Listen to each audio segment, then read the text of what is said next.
Nous sommes en présence de Christophe Beyeler, conservateur du patrimoine au Musée national du château de Fontainebleau, spécialiste de l'Empire. Il a été le commissaire de très nombreuses expositions et a collaboré à beaucoup de projets autour de Napoléon Ier, en France et à l'étranger. Il est aussi l'auteur de plusieurs ouvrages sur Napoléon. Il est notamment co-auteur d'un ouvrage intitulé « Napoléon, l'art en majesté », paru en 2017 aux éditions de Monza. Et à côté de lui, Arnaud Denis, du Mobilier National, donc inspecteur du Mobilier National, responsable des collections de tapisseries jusqu'à 1970, en charge des dépôts au ministère des Armées, de l'Éducation nationale et de la jeunesse, et aussi au ministère de la Transition écologique. Il a également pris part à de nombreux projets napoléoniens, d'où sa présence parmi nous aujourd'hui. C'est dans le cadre du redéploiement du musée Napoléon Ier à Fontainebleau, selon le prisme « La France et l'Europe sous l'œil et dans la main de l'empereur », que s'inscrit ce dialogue, en prise, donc, comme je le disais, avec l'actualité muséale, puisqu'il s'agit d'y aborder les trois partenariats entre le Mobilier National et le musée Napoléon Ier. Et je cède la parole à Christophe Beyeler. Je vous remercie. Bonjour à vous. Nous allons procéder en deux temps. Un, je parlerai du projet du musée Napoléon Ier et en quoi, dans ce schéma défini, des objets, des œuvres insignes du Mobilier National s'insèrent. Puis dans un deuxième temps, M. Arnaud Denis élargira et donnera quelques autres exemples concrets. Alors tout d'abord, ce musée Napoléon Ier est une création relativement récente. Il ouvre en 1986 et il a pour origine la dation fondatrice de la famille ex-impériale. Et parmi les pièces de cette dation, il y a ce portrait en pied de Napoléon dans son cabinet des Tuileries à 4 heures du matin. Et c'est une œuvre qui est arrivée récemment, qui est restée dans la famille impériale à titre d'usufruit, qui a fait l'objet d'une récente renonciation d'usufruit et qui désormais est comme l'icône du musée parce qu'elle montre l'empereur au travail, chef d'État maniant la plume et chef de guerre maniant l'épée. Et c'est une œuvre résolument synthétique. On le voit au choix par David. On est sur le portefeuille qui est posé sur le gradin du bureau. Eh bien, ce portefeuille est strié de cloisons, et ces cloisons portent guerre, marine, relations extérieures, maison de l'empereur. Et on voit le souverain universel. Et c'est ces différentes facettes du pouvoir de Napoléon que nous entendons développer dans un futur relativement proche, selon le prisme La France et l'Europe sous l'œil et dans la main de Napoléon, et qui présenteront les séquences suivantes. 1. Napoléon en Nouveau César, les aspects militaires. Napoléon en Nouvel Auguste, l'organisation de l'État, l'extension du Grand Empire. Napoléon en Nouveau Charlemagne, maître de l'Italie du Nord. Napoléon en Nouveau Trajan, maître de la Germanie, portant le titre de protecteur de la Confédération du Rhin. Napoléon en Nouveau Constantin, la loi sur les cultes, la paix religieuse, le concordat. Napoléon en Nouveau Prométhée, l'esprit des Lumières et l'Empire, ce sont des lumières diffusées en Europe à la pointe de la baïonnette. Ensuite, nous focaliserons toujours dans l'idée de maîtrise des esprits par l'aspect religieux, par l'aspect scientifique et idéologique, par l'aspect du luxe. Napoléon en Nouvel Apollon, maîtrisant le système des arts et ayant à son service des gens fort compétents. Et ensuite Napoléon s'imposant par le faste, et ce sera la maison de l'empereur traitée pour elle-même, et pour lequel probablement il y aura de nouveaux dépôts du Mobilier National. Puis de la maison de l'empereur, on passera au palais impérial de Fontainebleau proprement dit, et ensuite Fontainebleau comme lieu de la chute, estrade des adieux, 1814. Voilà le propos général. Bien évidemment, les pièces rentrent petit à petit, et nous allons voir quelques exemples de celles que vous pouvez voir aujourd'hui. Ici, c'est la commode au coq, qui est livrée par Jacob Desmalter en 1804, qui a été fabriquée en en 1803-1804, et c'est un meuble absolument somptueux, vous le voyez, et il est dit au coq parce que vous avez sur le panneau central un coq frontal extrêmement décidé, à l'instar des coqs qui sommaient le drapeau des armées de la République et du consulat, flanqué de 2 palmes de victoire. Vous voyez, on est dans un langage martial affirmé. Et ce meuble a, de surcroît, été livré pour Fontainebleau et il y est revenu. Il est pour l'instant présenté dans la salle Paris, capitale du luxe, et il nous donne un accent consulaire qui introduit au déploiement impérial. Autre point, et là je parle des choses qui sont aujourd'hui déjà rassemblées à Fontainebleau pour que vous compreniez l'aimantation que cela a provoqué. Ici, c'est une vitrine qui résume des dons récents, où il y a d'ailleurs le monde d'immeubles est évoqué par cet outil de travail qui a été offert par les descendants d'un ébéniste qui était meilleur ébéniste de France en 1968. Et vous voyez au deuxième... Donc, pour un mot, la strate inférieure, c'est les infrastructures, le peuple. Le niveau supérieur, c'est médian, c'est les relations d'État à État, l'exemple de la Prusse, et puis au-dessus, l'encadrement élitaire, les superstructures. Et vous notez que au rang médian, vous avez un rassemblement d'assiettes produits par la Königliche Porzellanmanufaktur de Berlin, qui est absolument unique, il n'y a pas d'équivalent dans les musées allemands même. Et parmi ces objets insignes, vous avez cette assiette qui a probablement appartenu à Frédéric Guillaume III, à en juger d'après sa richesse. Et vous voyez ce marly, ou cette aile, avec ce fond rouge tomate, où se détache l'aigle noir de Prusse, qui est la plus haute distinction, les cornes d'abondance encadrant la lyre, évoquant Apollon et les arts, puis une scène de manœuvre militaire au milieu. C'est une assiette extrêmement rare et dont on connaît un dessin qui a aussi été offert à Fontainebleau. Donc vous voyez pourquoi s'intéresser à la Prusse, parce que la Prusse est évidemment la grande puissance de l'Allemagne du Nord, un temps allié de la France, puis qui tourne kazakh, et qui l'affronte et connaît la défaite d'Iéna.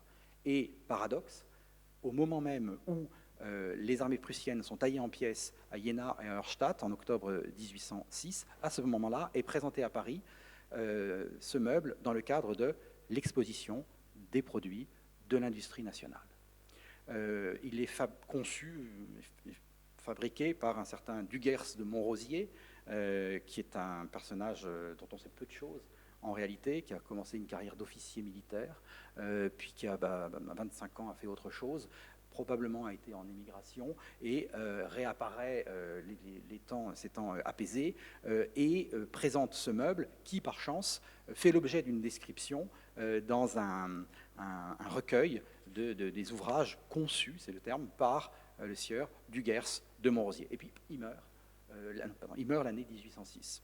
Et ce meuble est absolument étonnant, c'est une espèce de démonstration politique.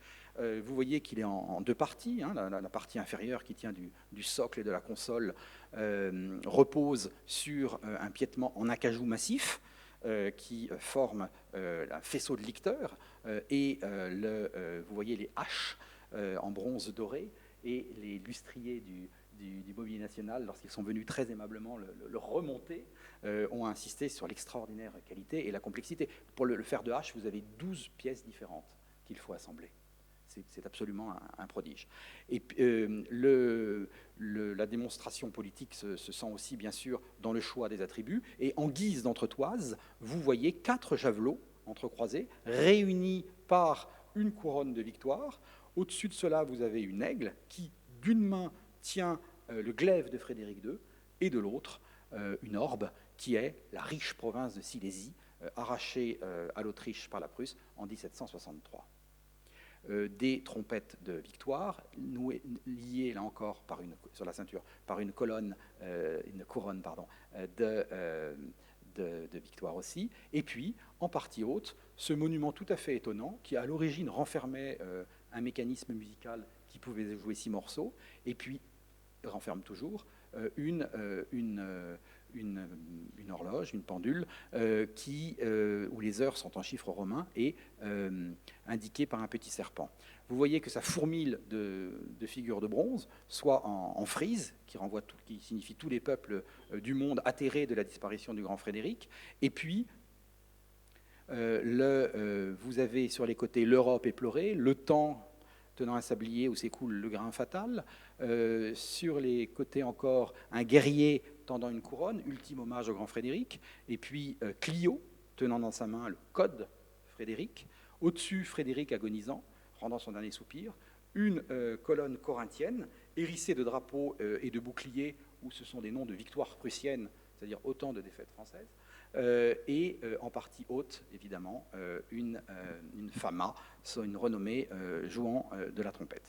Donc c'est un meuble d'une richesse inouïe qui est présenté à Paris et qui présente par ailleurs sur les côtés, on ne le voit pas là sur les photos, le monogramme FG rayonnant, qui renvoie explicitement à Frédéric Guillaume III. Alors, quelle est l'histoire précise de ce meuble? Elle reste à établir. On ne peut pas imaginer que ce soit une création spontanée du fabricant, parce qu'il avait forcément un débouché en tête. Bon, hypothèse, il espérait le vendre. À mon avis, c'est plutôt une commande du gouvernement avec l'idée d'un cadeau diplomatique. Évidemment, le retournement d'alliance et la défaite cuisante fait que ça n'a plus d'objet. Du guerre se meurt, sa veuve essaie de se débrouiller comme elle peut, elle contracte des emprunts, et à l'époque, ce n'était pas de l'argent fictif, donc c'est un gage, c'est gagé, et puis comme elle ne peut pas rembourser, eh bien, c'est une opération globale, hein, beaucoup d'autres fabricants de même. En 1812, elle est livrée au mobilier, aux garde-meubles. Elle n'a jamais intégré des ameublements, bien sûr, sous l'Empire, après le renversement de l'Alliance, ni même sous la Restauration, la monarchie de Juillet ou Second Empire. Elle a été envoyée à Trianon vers 1851, mais pour un bref passage, et est restée en réserve dans les réserves du garde-meuble, puis du mobilier national. Et l'exceptionnelle générosité du mobilier national, et remercions publiquement Hervé Lemoine, qui en est le président, Thierry Sarment, qui était directeur du patrimoine et des collections et qui adhérait intimement au prisme historique de redéploiement du musée Napoléon Ier, Emmanuel Federspiel et Arnaud Denis, inspecteur de la création artistique. Donc vous voyez, comme a rassemblé petit à petit des pièces de porcelaine sur le thème de Frédéric, eh bien, par ailleurs, il y a cet apport absolument majeur, hein, voilà. Autre aspect, dans la forme de la domination napoléonienne, évidemment sur l'Allemagne et sur l'Italie. Sur l'Italie, ça prend plusieurs formes, je ne détaille pas, mais la Toscane est directement réunie à l'Empire français en 1808, et Elisa reçoit le titre de Grande Duchesse de Toscane en 1809. Et on la voit ici. Ça, c'est une esquisse récemment offerte par Madame Colette Duglé. On la voit ici, président à la remise de prix, en présence de son mari Félix, qui est une espèce de prince consort factice. On voit bien qui est le maître de la situation, c'est le Napoléon en marbre qui somme la composition, et remise des prix en présence de Canova à des artistes méritants, ici Mantinelli. L'écho que cette esquisse trouve, c'est dans ce buste, la pendule et de le roi. Le buste est probablement dérivé d'un modèle de la Banca Elisiana, hein, fondée à Carrare par Elisa pour mettre en valeur un matériau et le travailler, hein, le tout accompagné d'une académie. Et c'est un objet extrêmement précieux qui, sur le côté, vous le voyez, présente des armes.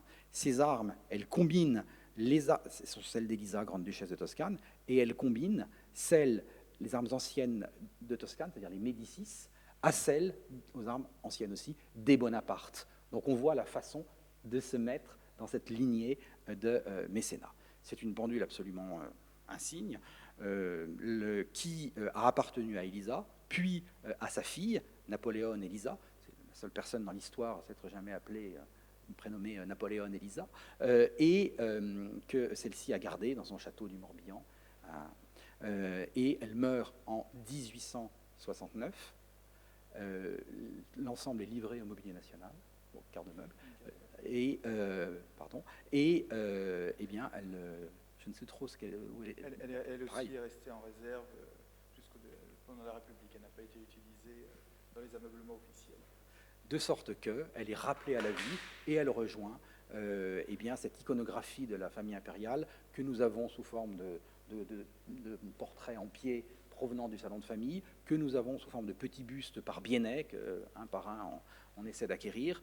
Et là, c'est un cadeau absolument superbe et qui vient naturellement jouer et renouer avec le côté dynastique qui est l'origine de cette dation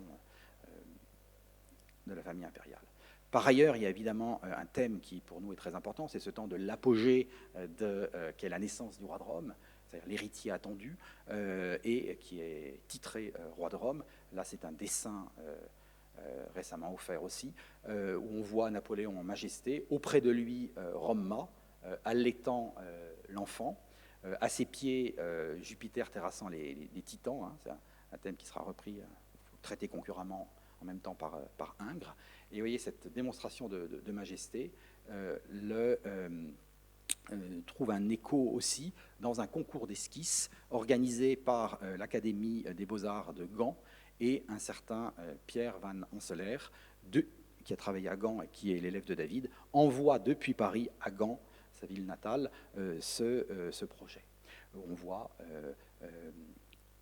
la France en présence de Minerve, présentant à Rome l'héritier, la ville de Gand ordonnant à Clio d'inscrire ce haut fait, et bien sûr, sur la partie droite, une référence à Rome, le Tibre, tenant son urne, et cette louve romaine, allaitant les deux enfants, qui est amputée pour montrer que la Rome ancienne s'est évanouie, mais qu'elle doit être rappelée à la vie par le génie napoléonien. Et cela est aussi traité dans cette pendule par Feucher, qui était à l'intention du grand salon du roi de Rome au palais des Tuileries et qui présente, ça ne vous surprendra pas, un Roma, qui à l'origine tenait une lance et un bouclier, et qui est flanqué à gauche de cette louve allaitant Romulus et Rémus, et à droite du Tibre tenant la corne d'abondance, et puis s'appuyant bien sûr sur l'urne fluviale. Donc ça, c'est une pièce d'une force extrême, prévue pour ce lieu central du pouvoir qu'étaient les Tuileries, et qui désormais est traité dans la thème traité dans la salle aménagements palatiaux pour l'héritier attendu.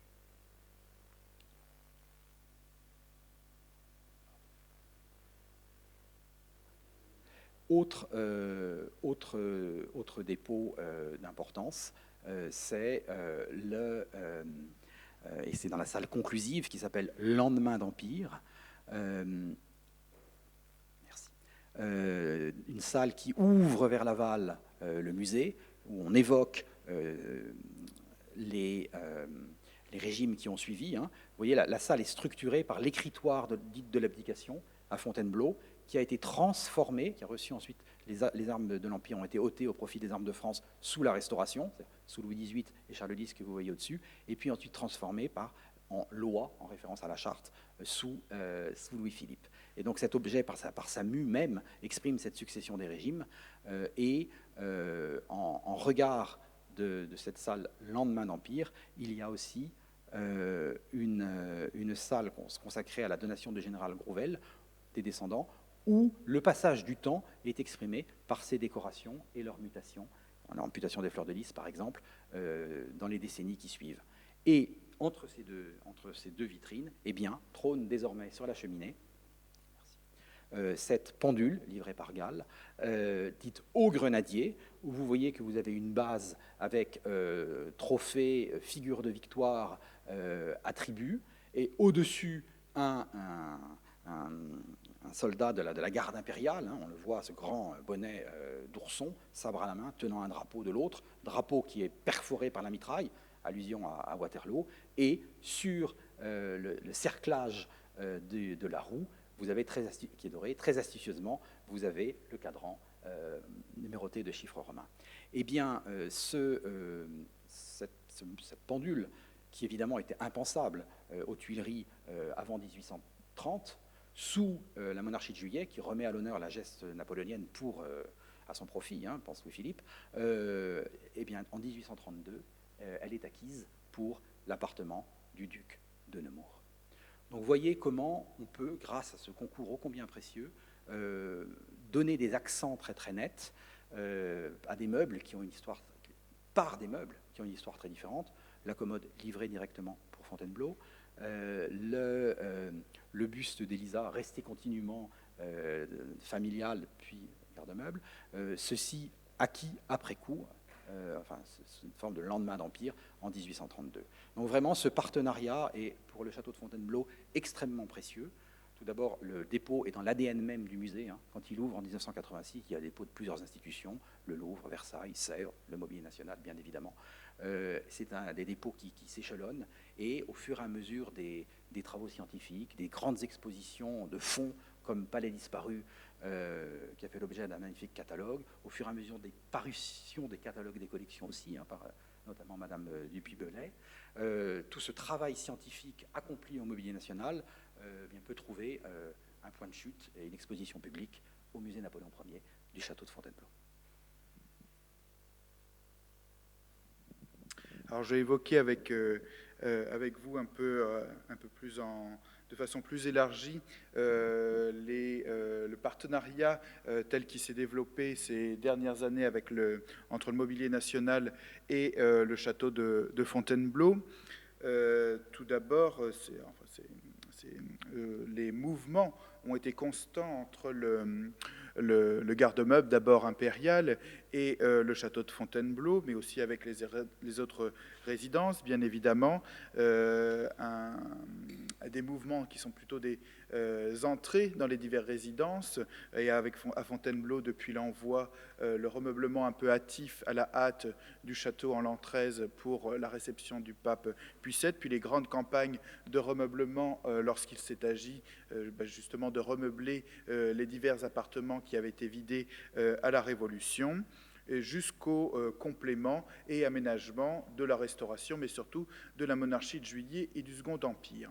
Après la chute du régime en 1870, c'est un mouvement un peu inverse qui se produit avec des rentrées très importantes d'une partie du mobilier de Fontainebleau, mais c'est aussi beaucoup le cas pour Compiègne et dans une moindre mesure pour Trianon et pour Versailles, donc du mobilier de ces résidences qui, avec la chute de l'Empire, voit la fin de la vie de cour et la nécessité d'avoir des appartements abondamment meublés.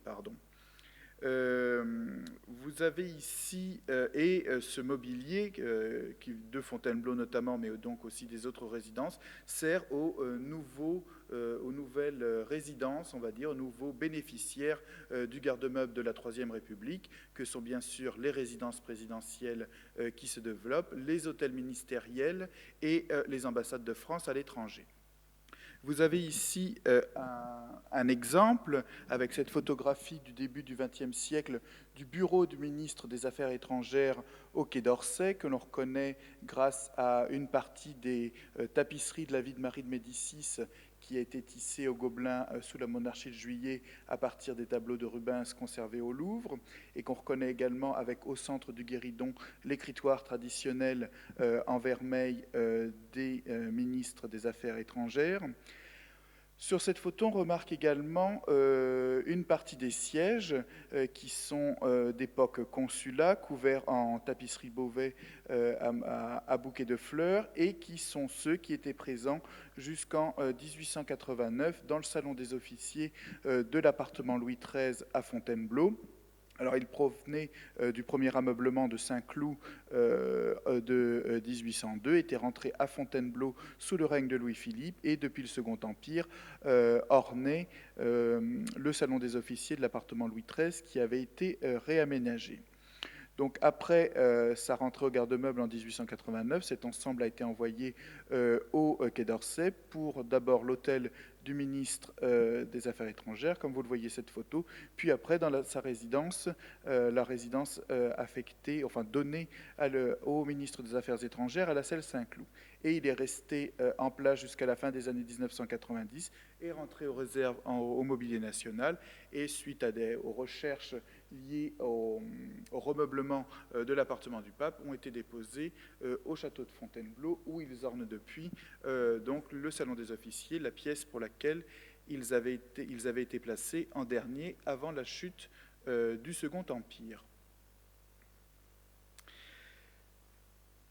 Alors, le mobilier national a toujours accompagné les restitutions des états mobiliers historiques des appartements du château, lancés notamment après la Seconde Guerre mondiale, par de nombreux dépôts, que ça concerne soit les grands appartements, ou de façon plus récente, la restitution du cabinet de travail de Napoléon III, les restitutions de l'appartement du pape.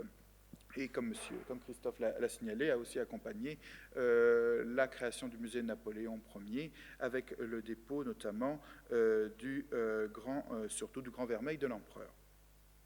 Le tri systématique des collections en réserve du mobilier national, qui s'est renforcé de façon plus systématique ces dernières années, a permis de rassembler un ensemble de près de 400 meubles et sièges, dont le mobilier national a proposé le retour définitif, on va dire, au château de Fontainebleau. Et ces retours ont eu lieu physiquement depuis octobre 2020 jusqu'à novembre 2020, jusqu'à octobre 2021. Et il s'agissait autant de meubles et sièges courants qui meublaient notamment sous le Second Empire les appartements de suite, que de pièces d'exception, comme donc la fameuse commode de coque dont M. Veilleler a parlé à l'instant, et qui en effet avait été livrée par Jacob Desmalter en novembre 1804 pour l'appartement de l'impératrice, qui était resté au château pendant tout le XIXe siècle et était sorti en 1902 à destination de Rambouillet, qui bénéficiait alors d'importants aménagements mobiliers, car Rambouillet avait pris le pas sur Fontainebleau en tant que résidence d'agrément des présidents de la République. Après Rambouillet, cette fastueuse commode est passée par l'Élysée sous la Ve République, notamment dans les années 50 et 60, et a été placée à l'hôtel de Marigny après son acquisition par l'État français pour servir de lieu de résidence des chefs d'État en visite officielle. Et elle ornait le cabinet de travail, le bureau destiné aux chefs d'État invités. L'hôtel Marigny, alors tout comme l'Élysée, mais l'hôtel Marigny tout particulièrement, qui était donc à partir des années 70 une sorte de vitrine des grands arts décoratifs français, et notamment à travers les collections du mobilier national, avait bénéficié de dépôts de mobilier de première qualité.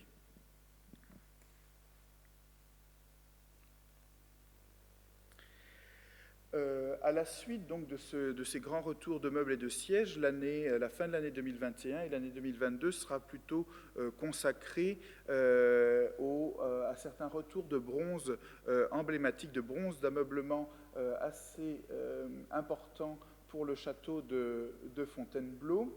Vous avez ici une vue du salon de billard, des petits appartements de l'impératrice, donc au rez-de-chaussée du château ouvrant sur la cour ovale, et en photo à côté, un des bouquets de lumière qui a été identifié récemment, provenant donc de ce salon de billard, et qui ornait depuis 1809, depuis leur livraison par Thomire, les candélabres en bronze doré, en bois sculpté et doré, qui provenaient de l'ancien garde-meuble royal. Là aussi, comme beaucoup d'objets, ce mobilier empire, notamment des petits appartements, était resté en place sous la Restauration. Les bouquets de lumière, tout comme une partie du mobilier de ce salon, avait été placé sous la monarchie de Juillet dans l'appartement du duc d'Orléans et était sorti du palais en 1869 et avait connu diverses affectations, dont un des bouquets de lumière toujours à l'hôtel de Marigny pour éclairer un des salons. Et donc ça va faire partie de la centaine de pièces de bronze d'ameublement qui vont rejoindre le château au cours de l'année 2022. Alors, un certain nombre de ces pièces de bronze qui ont pu être identifiées dans nos collections, soit en effet par les publications de Madame de Pubélé ou comme les bouquets de lumière par des recherches plus actuelles, ne peuvent pas, on va dire, pour l'instant retourner au château, car ils appartiennent toujours à des ensembles importants des aménagements, soit des résidences présidentielles, soit des hôtels ministériels. Alors, comme vous pouvez vous en douter, c'est moins le cas des flambeaux qui entrent moins dans la décoration actuelle des hôtels ministériels ou des ambassades, et en effet qui, pour ceux qui sont les plus importants historiquement ou artistiquement, rentrent en réserve et ne sont plus déposés compte tenu de leur petite taille, donc de leur vulnérabilité. Donc on a pu, certaines pièces, certains ensembles, certaines paires de flambeaux de toute première importance vont ainsi pouvoir rejoindre les salles du château, et notamment dans le parcours des grands appartements, comme la première paire que vous avez à gauche qui provient du décor de l'ameublement de la salle du trône sous le Premier Empire, ou la paire qui est à côté qui provient, elle, de la chambre à coucher de l'empereur, et qui donc vont pouvoir retrouver les aménagements de ces pièces qui sont donc dans leur état du Premier Empire. Deux autres paires également assez importantes, une paire à gauche avec ces figures féminines qui proviennent du salon jaune des petits appartements de l'impératrice, ou la très belle paire là, avec ce motif de petit lambrequin du boudoir turc de l'impératrice Joséphine, et qui avait été présenté à la dernière exposition de Napoléon à Fontainebleau, au château même, à l'automne dernier. Parmi les feux et galeries, également certaines pièces très importantes, comme la galerie de cheminée que vous avez en partie supérieure, qui provient des biens confisqués, qui provient du salon turc de la générale Moreau de son hôtel parisien, qui avait été confisqué en 1804 suite à la défection, à la trahison de son mari, et qui avait été envoyé directement à Fontainebleau pour le premier ameublement du palais. Et donc eux, ils retrouveront la place qui était la leur sous le Premier Empire, donc la salle de bain de l'empereur. Ou également, c'est en dessous la paire de chenets qui est entrée dans les collections dans les collections de Fontainebleau sous le Premier Empire, mais qui là ont leur importance pour la continuation et le complément de l'ameublement du Salon des Lacs de l'impératrice. Alors Christophe avait évoqué la majestueuse pendule à la DS Rome, là, qui va rejoindre prochainement les salles du musée Napoléon Ier. J'ajouterai seulement en effet qu'elle avait été commandée en 1813 à Feuchères, donc pour le grand salon de l'appartement du roi de Rome au pavillon de Marsan, mais qu'elle n'a été livrée qu'en juin 1814, donc après la chute du régime, et comme beaucoup d'objets mobiliers commandés pour les appartements du roi de Rome, notamment le premier étage du pavillon de Marsan, elle servira, elle sera à l'usage de l'héritier de l'ancienne monarchie revenu sur le trône, donc le comte d'Artois, qui avait pris possession aux Tuileries, mais aussi dans bon nombre de résidences, des appartements qui avaient été réservés au roi de Rome. On peut noter également que sous le Second Empire, après avoir été restaurée par Vitoz, elle avait été placée dans les appartements du prince Napoléon au Palais Royal.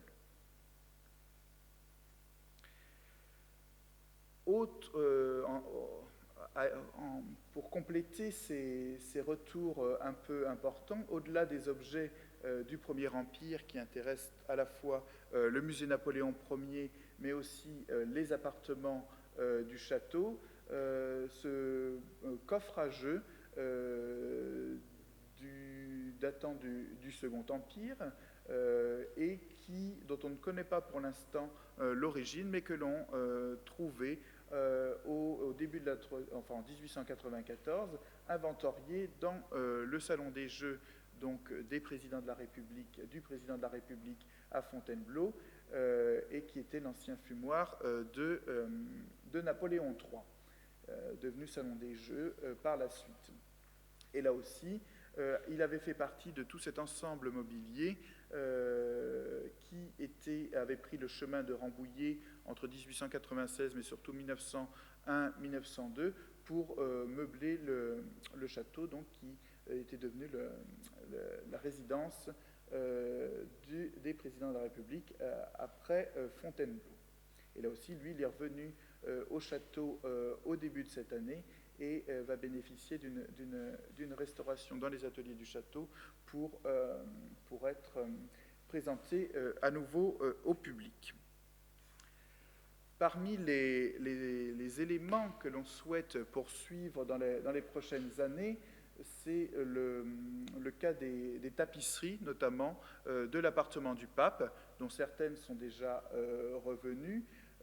Ces tapisseries, comme un grand nombre du château, avaient été mises à l'abri en 1914 et envoyées à Toulouse, avec une partie des collections du Mobilier national, et toutes n'étaient pas rentrées au château, et donc avaient été, on va dire, utilisées pour l'ornement des ministères ou notamment des ambassades. Vous avez en partie haute le grand salon de l'appartement du pape, tel qu'il se présentait en 1882, mais qui était qui était resté en grande partie l'état du Second Empire, état dans lequel ces espaces sont remeublés depuis de nombreuses années, avec toute une série de tapisseries de l'histoire de la tenture des triomphes des dieux. Vous voyez notamment sur le mur le triomphe de Vénus, et triomphe de Vénus qui, après 1914, est orné. Vous avez le ministère du Travail, vous avez ici une photo de 1937 montrant un des salons du ministère du Travail à l'hôtel du Châtelet. Donc voilà, après on va dire les meubles et sièges des appartements de suite, mais aussi les pièces prestigieuses pour le musée Napoléon Ier. Après les bronzes d'ameublement auxquels nous avons travaillé en 2021 et dont le retour en partie va se concrétiser en 2022, le travail et l'identification des pièces va se poursuivre dans les prochaines années, notamment avec le point des tapisseries qu'on espère pouvoir avancer, avec toute la difficulté que, étant déposées bien souvent dans les ambassades actuellement, le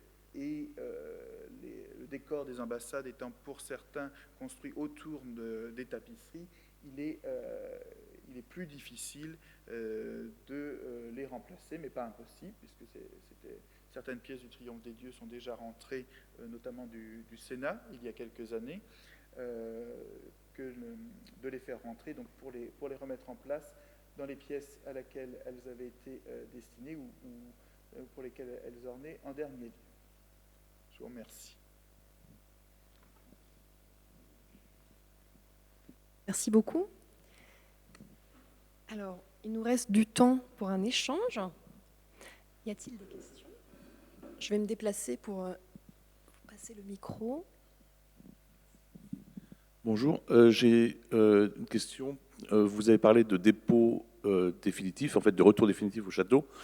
La question est pourquoi est-ce que ces dépôts, en fait, je crois, sont faits pour 5 ans renouvelables, ce qui entraîne de la paperasserie, je suppose, et quelque part laisse la possibilité à vos successeurs de les reprendre, alors qu'en fait, ils ont leur place naturelle ici. La première question. Et la deuxième question, est-ce qu'il y a des œuvres que le château de Fontainebleau aurait aimé récupérer auprès du Mobilier national et que le Mobilier national veut garder? Et troisième question, excusez-moi, parce qu'en fait, finalement, le Mobilier national a vocation effectivement à meubler les demeures publiques, mais on sait qu'avant 1800, donc ça ne concerne pas le musée Napoléon Ier, mais avant 1800, les objets ne peuvent plus être déposés ailleurs, donc le Mobilier national ne peut les conserver qu'en réserve, parce qu'à part les salles d'exposition pour lesquelles il peut toujours demander des prêts et des retours pour prêts pour faire des expositions, ça n'empêche rien. A priori, toutes les œuvres antérieures devraient être déposées, si possible, dans les musées dès que les musées les veulent. Est-ce que c'est aussi la politique du Mobilier national? Parce que ça n'a pas de sens de les conserver en réserve s'il y a des musées qui veulent les exposer au public. Alors, je vais répondre à votre première question. Dans le cadre du partenariat, on a différencié deux types d'objets. Les biens qui ont une histoire essentiellement bellifontine, notamment au cours du XIXe siècle, que ce soit pour les aménagements du Premier Empire, de la monarchie de Juillet ou du Second Empire, ont fait l'objet d'un transfert de gestion. Donc en effet, il reste bien sûr toutes ces œuvres restent propriété et collection de l'État, mais en effet la gestion ne dépendra plus du mobilier national, mais du château de Fontainebleau. Pour ce qui est des objets qui n'ont pas de lien historique avec l'ameublement du château de Fontainebleau, et c'est ce qui est le cas pour la pendule à la gloire de Frédéric II, la pendule avec le buste d'Élisa ou la pendule du Grenadier, là ce sont en effet des dépôts traditionnels, en effet de 5 ans par tacite reconduction. Alors dans le cadre de ces objets prestigieux, en effet, eux n'ont pas vocation à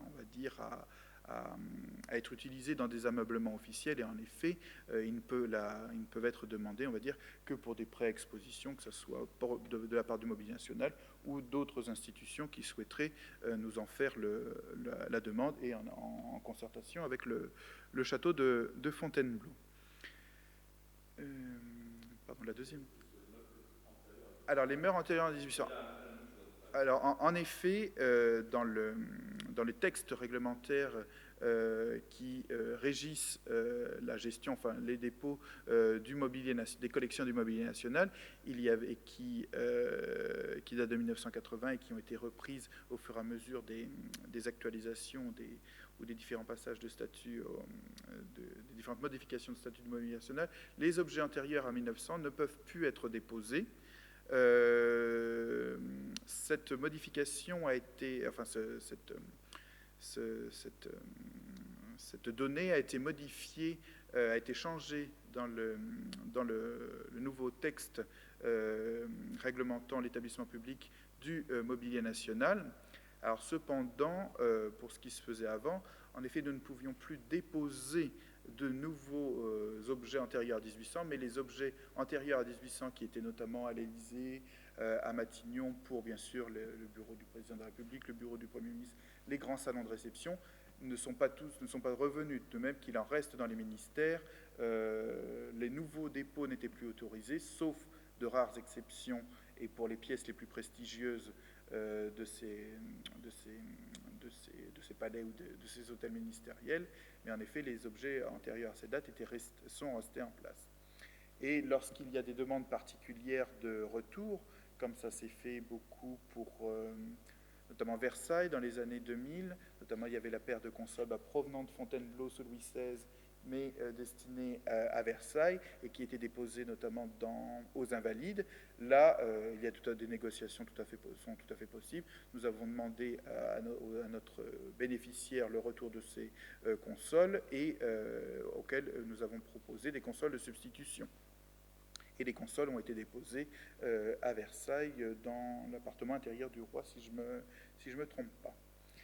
Et pour ce qui est des objets donc, antérieurs à 1800 dans nos réserves, en effet, alors une grande partie, beaucoup sont déposés, notamment Versailles a bénéficié en 2007 d'un très grand dépôt de mobilier d'objets 18e. Pour l'appartement du Dauphin et de la Dauphine, des dépôts importants ont été accordés en 2020, puisque là il s'agissait d'objets de complément pour ces appartements. Toujours dans le cadre de l'appartement Dauphin et de la Dauphine à Versailles, pour la chambre de la Dauphine, là l'alcôve des tapisseries sont en cours de restauration des pièces de la tenture d'Esther qui étaient en place au XVIIIe siècle et qui vont être restituées dans ces espaces. Donc une grande partie un nombre important de ces pièces sont proposées en dépôt dans les musées, où le Mobilier National répond bien sûr très favorablement à ces demandes de dépôt. Un certain nombre sont conservés parce qu'elles correspondent à un ameublement particulier de certaines pièces, de certains salons ou des résidences présidentielles ou des ministères. C'est par exemple le cas des 2 meubles d'appui en marqueterie de cuivre et d'écaille du XVIIIe siècle qui étaient jusqu'à très récemment dans le cabinet de travail, dans le bureau du président de la République, le Salon Doré à l'Élysée. C'était une série de 10 qui avait été sauvée des Tuileries avant l'incendie de 1870. Dès 1900-1905 avait été déposée au musée du Louvre et pour partie envoyée à Versailles. 2 sont toujours en usage dans le bureau du ministre des Affaires étrangères. 2 étaient en usage dans le Salon Doré, bureau du président de la République, et le 5e qui nous restait, qui était toujours à nos inventaires et dans nos collections, et qui lui a été une copie de Le Marchand du règne de Louis-Philippe, a été déposé à Saché suite à la grande exposition que nous avions fait il y a quelques années. Donc voilà, un certain nombre de pièces sont conservées parce qu'ils appartiennent à des ameublements particulièrement prestigieux et qui sont eux-mêmes devenus ameublements historiques pour partie. Et en effet, nous en conservons également certains qui ne proviennent, on va dire, ni de Versailles, ni de Fontainebleau, ou de Compiègne, pour pouvoir répondre soit à des ameublements d'importance, ou pour répondre pour continuer pour répondre à nos possibilités de prêt aux expositions ou autres.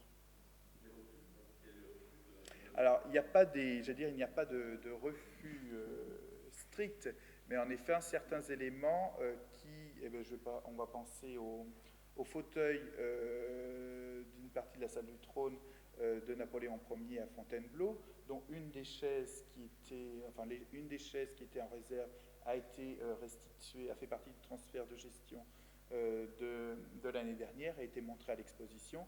Mais en effet, une partie des fauteuils sont traditionnellement les fauteuils de l'ameublement du bureau du président de la République à l'Élysée et sont encore actuellement couverts de la soierie d'après le modèle 18e. Donc ces fauteuils ne sont plus en place actuellement en effet à l'Élysée, mais restent réservés pour l'ameublement traditionnel du bureau de la République. En effet, ils n'ont pas été redemandés encore lors de ce mandat-là, mais peuvent l'être tout à fait au prochain. Ce qui est par exemple le cas du bureau du ministre des Armées, où Mme Parly avait demandé un ameublement moderne est revenu en réserve le bureau traditionnel du ministre, un bureau de Roussel, le tapis, qui est une copie du tapis de l'époque de la Restauration, ainsi qu'une partie des fauteuils. Et là, le nouveau locataire de l'hôtel de Brienne a demandé à ce que soit remis en place une partie du mobilier traditionnel du bureau du ministre des Armées. Donc voilà, pour certains bureaux, certains ameublements stratégiques, on va dire, ou importants, une partie des objets, même s'ils proviennent de Fontainebleau ou d'une autre résidence, sont conservés pour pouvoir remplir notre mission, la mission du Mobilier national d'ameublement de ces espaces.